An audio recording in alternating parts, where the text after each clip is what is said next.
That's just my opinion, and it's based on talking to some developers.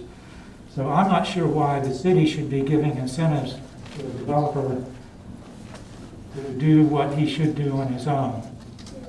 And the second point I would make is, I don't think the city has anything to lose by postponing the decision and just going ahead with the magistrate condemnation hearing and see what happens then.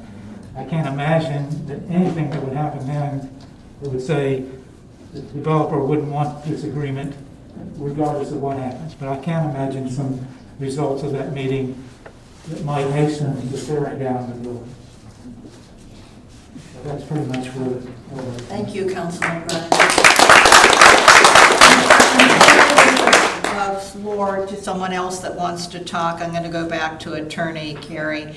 Attorney Carey, can you, as the best to your that you know, if we go before the special magistrate because we cannot declare it unsafe. In worst case, he will not condemn the building. Where are we at right then?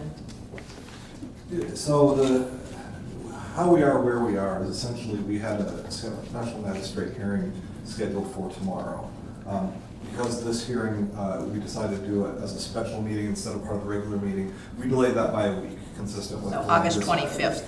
So now it's a week from tomorrow.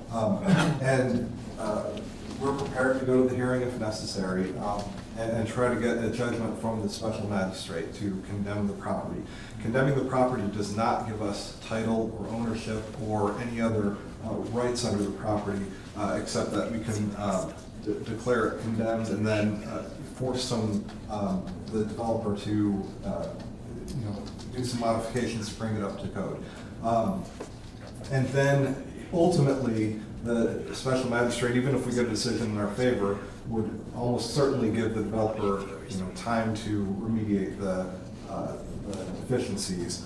And if they didn't, by the time the developer or the magistrate said so, we could end up, ultimately possibly getting a judgment where the city could pay to tear it down and leave the property and go through that process. But that would probably be, best case scenario, multiple years away before we would get to that point. And so one of the things we've done here is to remove the uncertainty about, anytime you go into a hearing, there's risk that you'll lose. There's no slam dunks when you get into court, so to say. Is to remove the doubt and create certainty that the structure will be torn down. And so that was kind of our goal. And the magistrate, or the agreement that we're presenting to the magistrate, if you all approve it tonight, would require them to tear it down within 120 days of the comp plan amendment being approved. And okay. So that's kind of where we are right now. Okay. So basically, that's where we are. On advice of our counsel, he said if we go into with a stipulated agreement that this is what we're agreeing to, this is what the developer is agreeing to, we have a much better case. Again, I want it condemned. I don't want that at all. I don't think if it was ever restored, I would even really want to stay in that. So that's how I'm feeling right now, again, me. But can I hear from the rest of our council? Yes. So recognizes Councilman Frizzalone has the floor. So tonight we've heard from a lot of people, and all of you are correct. But the truth is, we're between a rock and a hard spot. That is absolutely the truth. And we have taken, because of that, the best actions to be able to go ahead and tear down that building, because there's no way you can build on it, and to build something there of merit and of value. So first, if I may, the most important part of this is that Acres did not get the land at a steal.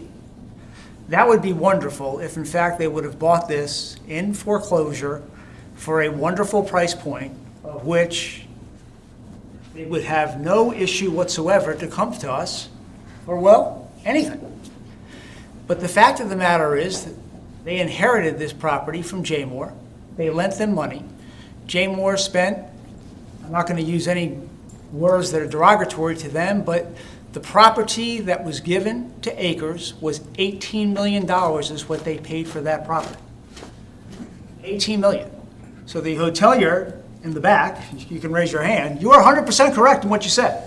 I give you high marks for what you said, but they paid $18 million for a property that's probably would be appraised at about $3.5 to $5 million today. Yes, but that was a decision. No, I'm sorry. I'm sorry.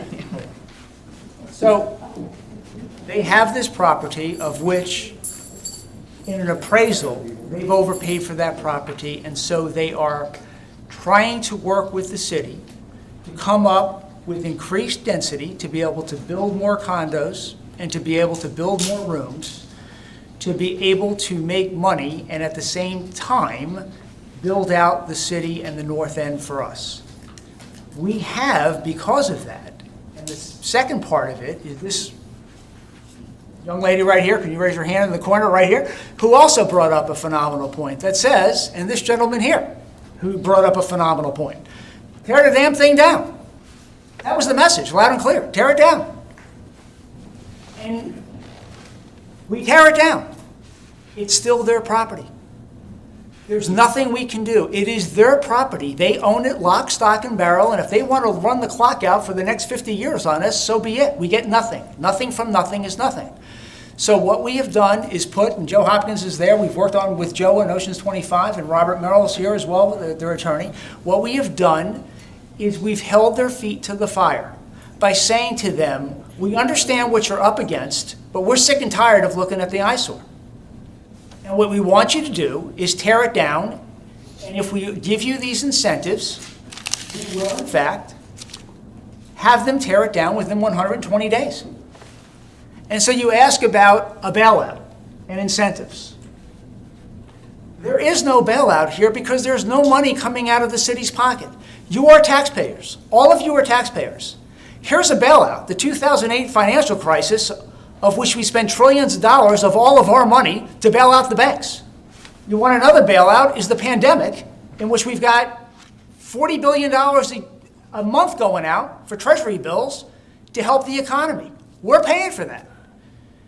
There is nothing coming out of your pocket for this. Nothing. Unless they deliver, there are no incentives. And my dear residents, nothing from nothing is nothing.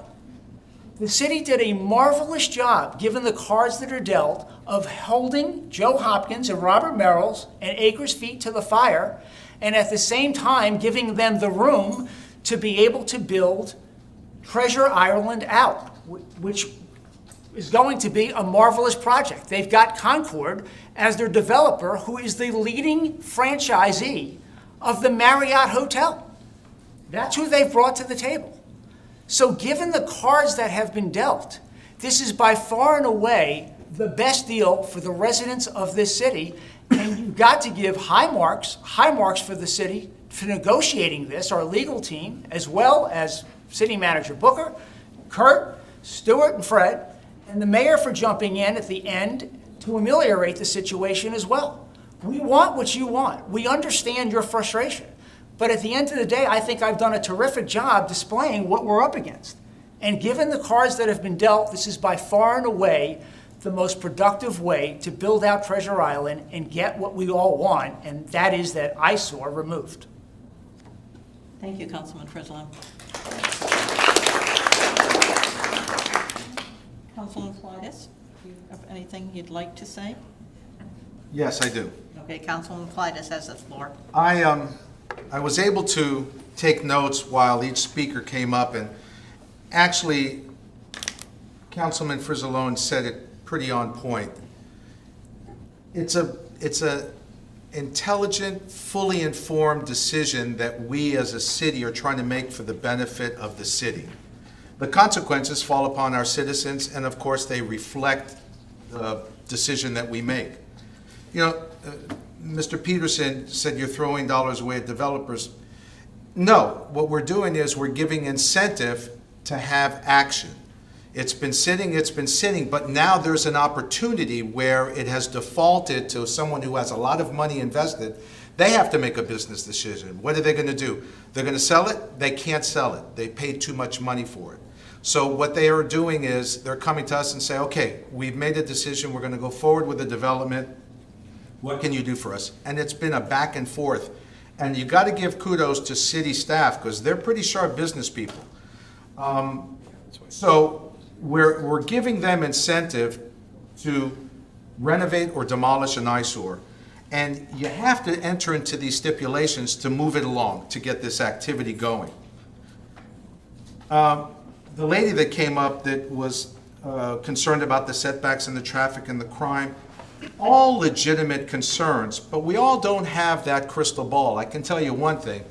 Those two gentlemen that are sitting at the table, the chief of police and the captain, have done an amazing job of keeping this city safe and us free from the things we see in other cities within Volusia County. So I am very confident in their abilities to make sure that we're not going to have crime, that we're not going to have riffraff. Also, the chief is responsible for fire, so he will be included in that discussion about how the condos are going to be designed and what the developer has to install to make sure their fire safety, which includes, each individual unit, but also the setbacks and the requirements. In the end, what you're doing is we're controlling the development in our city. We're controlling the quality of the end product, the quality of the hotel, the quality of the personal residences that are going to be offered for sale. So it dovetails into Ms. Cook's comments about, you have to attract new talent. See what the perfect example is with the Ocean Walk, expanding the tax base so we can maintain those services we provide to you on a premier basis. We're doing our job. We're doing it to the best of our abilities. Then the gentleman came up and said, blow it up. Well, sure, that's what everybody wants, but unfortunately, legally, we can't. And if we had that chance to do so, it would be years down the road, and it would be hundreds of thousands, if not millions of dollars of taxpayers' monies to get us there. And then we're back to an end result of, well, what's going to happen now? So rather than kick the can down the road, I think we found the right opportunity with the right players to go forward. Mr. Schmidt is also valid in some of his points. Why are you making promises and giving no more concessions or incentive? We're not doing that. We're trying to give incentive for activity. We're giving incentive to do something, and we're hoping that the tax abatements and some of the forgiveness of the liens, these are pennies or dimes we're spending on generating dollars of revenue for the city. The ladies in the end about what happens if this, what happens about that, these are all very valid points. But I think in the end, what you really have to understand is we're making a business decision to benefit the city. We're going to be in control. We're going to be able to mold the development. I think that's going to become a new hub for the North End. You're going to have an amazing hotel. You're going to have outdoor breezeways. You're going to have personal residence. There's going to be, don't forget, we'll make tax money off the retail places right off the bat, so there will be income generated. And I don't think that the developer will be able to restore the existing structure. First of all, we all know that condos have 10 or 12-foot ceilings. They're not going to do 8-foot. Number two is we know what happened down in South Florida and the poor people that have passed. So I don't think anyone's going to take that risk.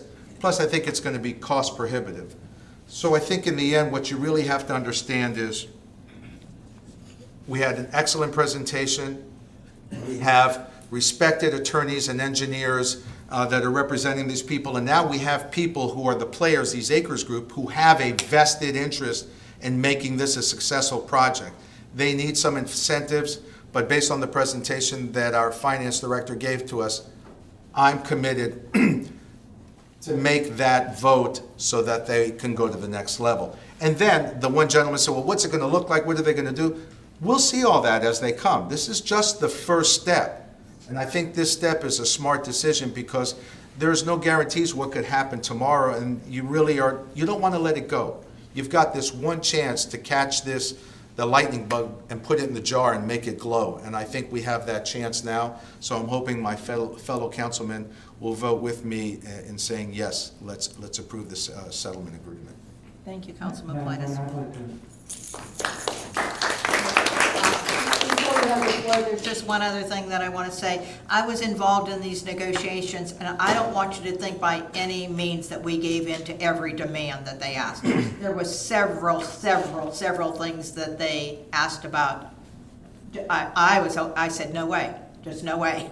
So, so this is a scale down of what they asked for. To you, it might not seem like it, but it definitely was. I mean, every single ask they had, we took it at merit and went over it and analyzed it. Some of them were, that's not a showstopper. Some of them to me were. So I just want to let you know that this did not go without negotiations. Okay, Councilman Bryan now has the floor. Right.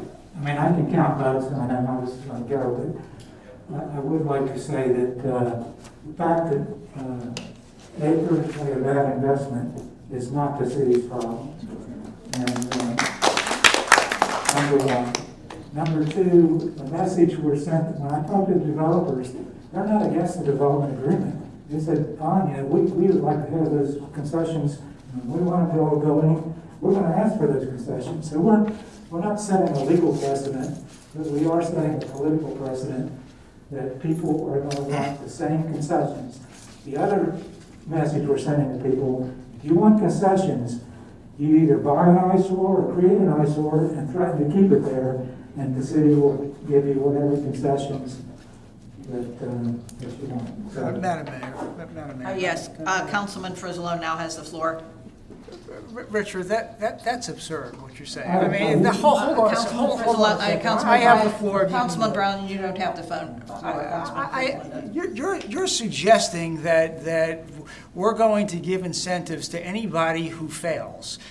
Let me tell you something. If anybody in the audience, or if you know any developers that want to come here and spend up to $100 million to be able to build out the north end, of which every single person in this room and every single person that came to our immediate, for the first time doing the session, said we want the north end built out. We're tired of having the north end be a blight. If somebody wants to come here and meet with Nancy Maddox and meet with Kurt and meet with Fred and meet with our city manager, and they want to spend $100 million on whatever it is, Richard, whether it be a restaurant or whether it be another piece of parcel, of course, the city is going to come to the council and look for us to be able to help enable that $100 million project. This is a one-off, and you're treating as if it's not. And with all due respect, I hear what you're saying. I agree in principle. But we're talking about multi-million-dollar projects, of which the city council in New York City, Amazon came to them. And they took the same tack that you're taking, Richard, and they told them to go pound salt. You have enough money. We're not going to help you. Why should we help you? And 6 months later, they were on their hands and knees asking Amazon to come back. And that's a statement of fact. This is $100 million of which Acres is investing their own money, of which they can fall flat on their face. There's no guarantees to Joe Hopkins or Robert Merrill or anybody at Acres that this $100 million that they're spending is going to turn out well for them. But they're willing to take the risk because of what we're doing for them. That's a good deal. It's a good deal for everybody sitting here. It's a good deal for us tonight. Thank you. Councilman Bryan, did you want the floor back again? You're obviously entitled to your opinion. I just differ, and I'm not even saying we should turn down the agreement tonight. I'm saying we should see what happens in the magistrate's hearing, which is only a week away. So we just have to agree to disagree, I guess. Attorney Carey, I'd like to hear from our vice mayor, but Attorney Carey first. If we don't accept this agreement tonight or some modification of it, I'm not sure, I'm thinking maybe one of our council people have a little bit of a modification to that. Help me to understand, if we turn this down today, we're back to where we were a month ago, condemnation. This agreement is out the door, is that correct? Well, I mean, you can always come back at a future meeting and consider something. Sure. And so, to the extent that the developers would still be interested in making an agreement. But they could say, forget. So, but, as far as if you turn it down tonight, what happens is we go forward with the hearing a week from tomorrow, the magistrate hearing. Hopefully we get a good result, and if we get a good result, the magistrate will probably order remediation on the property to bring it up to code. And, you know, go forward with the process at that point, depending on how long he gives them. If they don't bring it up to code in the time required, we can go back and request further remediation. We could request that, you know, he give an order for us to demolish it. No guarantees he'll give that order, but if he would, then, you know, the developer obviously has the incentive to go to circuit court to get that stayed, you know, tie it up in court for a while. So that's kind of the lay of the land as of right now, if you turn it down. So, and that's a policy decision, obviously, for this council to make. Okay, thank you. Vice Mayor? Yes, this is obviously one of the hardest decisions I've had to make.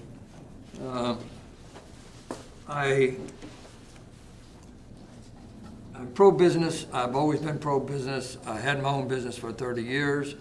So, and I'm part of economic development. So I am, with those things having been said, I felt that this contract was just too much giving to into the developer. I was contacted by their attorney. I expressed my concerns, and I found that they were amenable to making changes. One of my concerns was the word pandemic was in the contract as one of the things that would let them out of doing basically anything that was required. And we all know we're in the midst of a pandemic, so they had an out right off the bat in my estimation. And there's the government is not necessarily going to just say, all right, the pandemic is over. So in essence, this thing could just drag out forever. And that to me was an escape clause. They removed that from the present agreement. I also did not like the fact that there was no provision for, well, there was a provision to waive the requirement to have a walkover to the beach. All the other hotels have built the walkovers, and I don't see any reason why this shouldn't be here. They agreed with that, and they made the change. I also was concerned with the cost to the city. I thought we were giving too much away, and they have made some changes, but when I consider that we're changing the land development code, we're giving them a crosswalk, and we're giving the existing fines, those things to me have a cost to the city. I don't know that we are getting enough back to replace that. They did make an effort to address my concerns about the tax abatement. So I have to give them credit for moving, but the real question for me is, did they move enough in terms of the final thing, which was the tax abatement? I don't like the fact that regular business comes in, they build a place, they get these benefits, but they don't have all of the things that we're giving the developer. They are clean. So when we give them a tax abatement, we're giving a tax abatement as an incentive, and we're not giving them other incentives. In this case here, we're changing the land development code. We are going to install at our cost a crosswalk, and we're going to forgive the existing fines. To me, it's not a fair trade.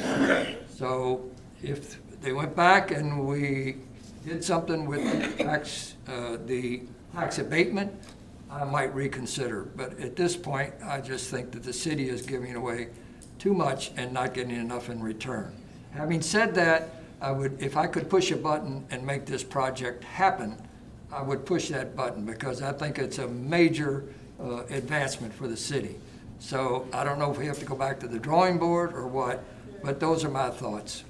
Okay, I'm just going to chime in too. The crosswalk in a way it concerns me, in another way it doesn't, because we wanted, according to our chief of police, he felt we needed another crosswalk on the north side of the city. He's mentioned this before. This would be a perfect opportunity. We would have had to pay for that regardless. Again, it's going to be our gas money that's going to pay for this.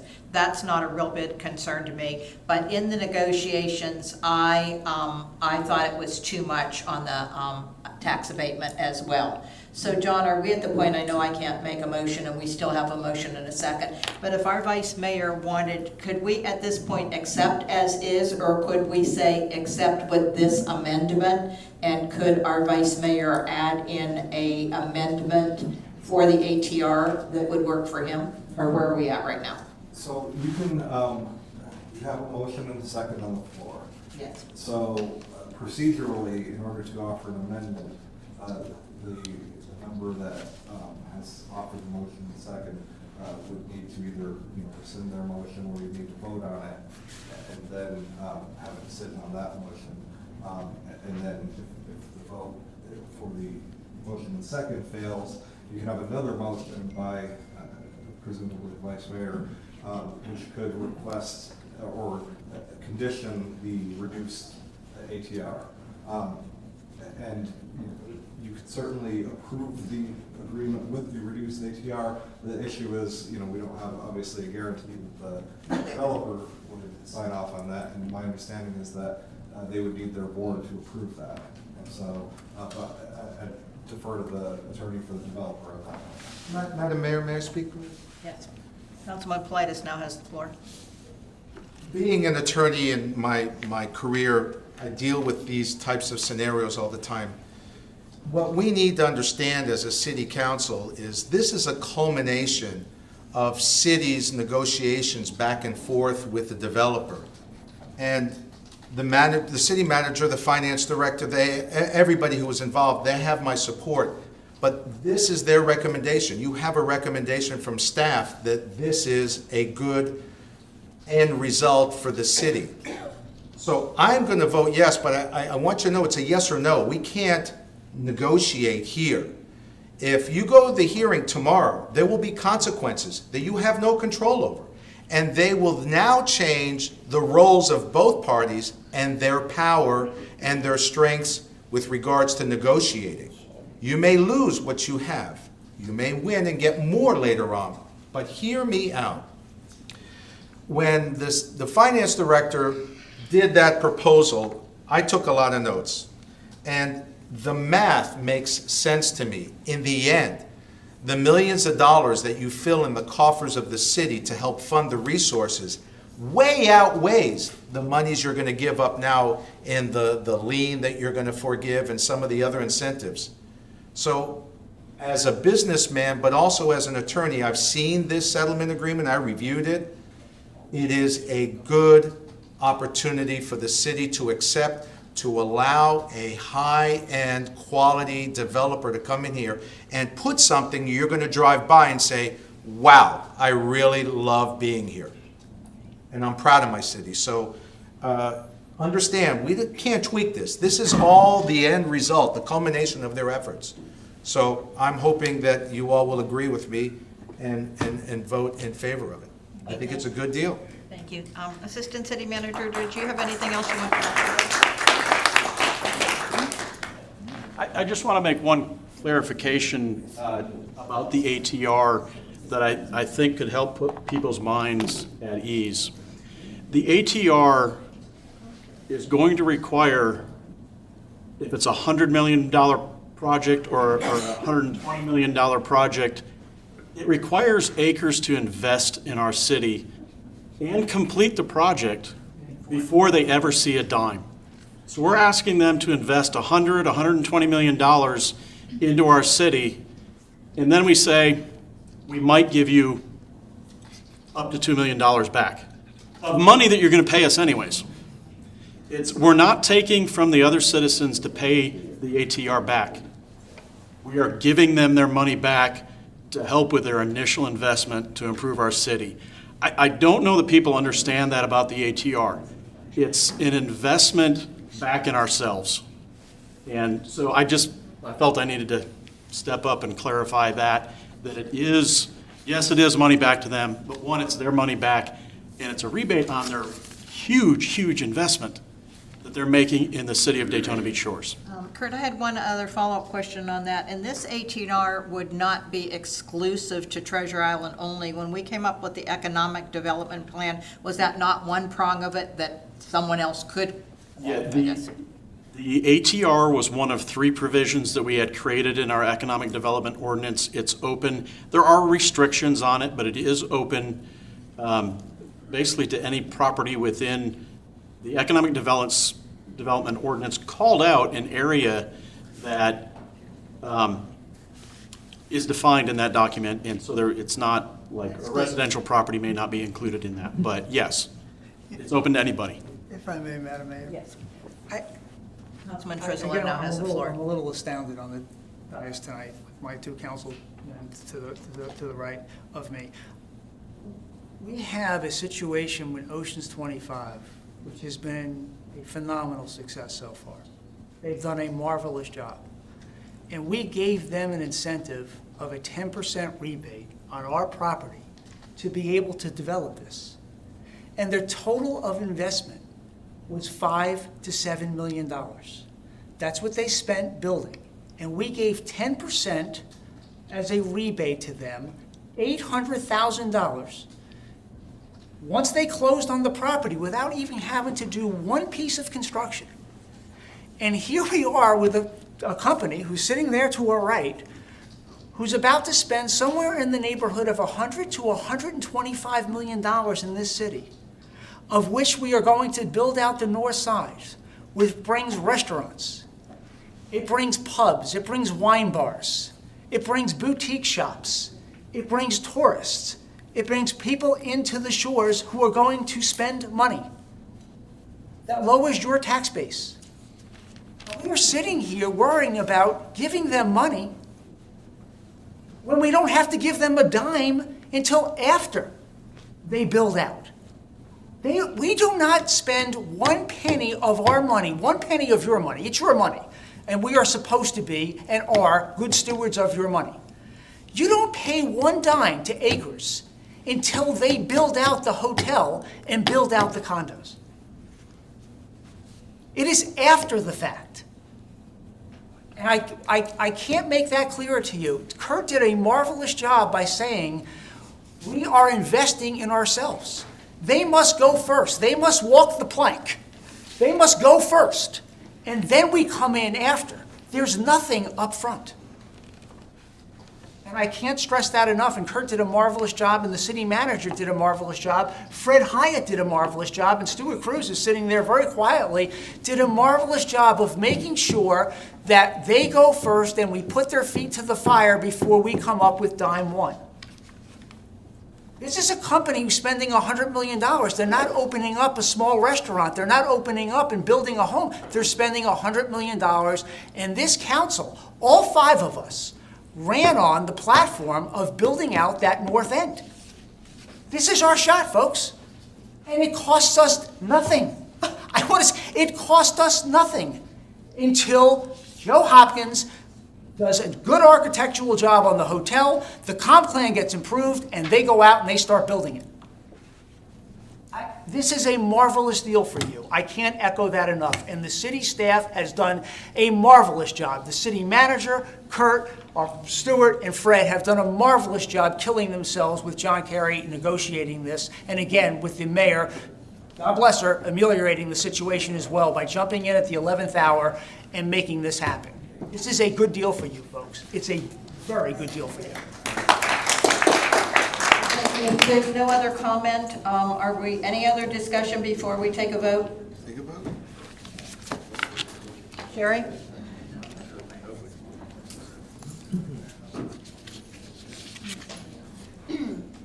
Councilmember Frizzlo? Yes. Councilmember Politis? Yes. Vice Mayor Lindauer? Yes. Councilmember Fryman? No. Mayor Miller? Yes. Okay, the motion passed.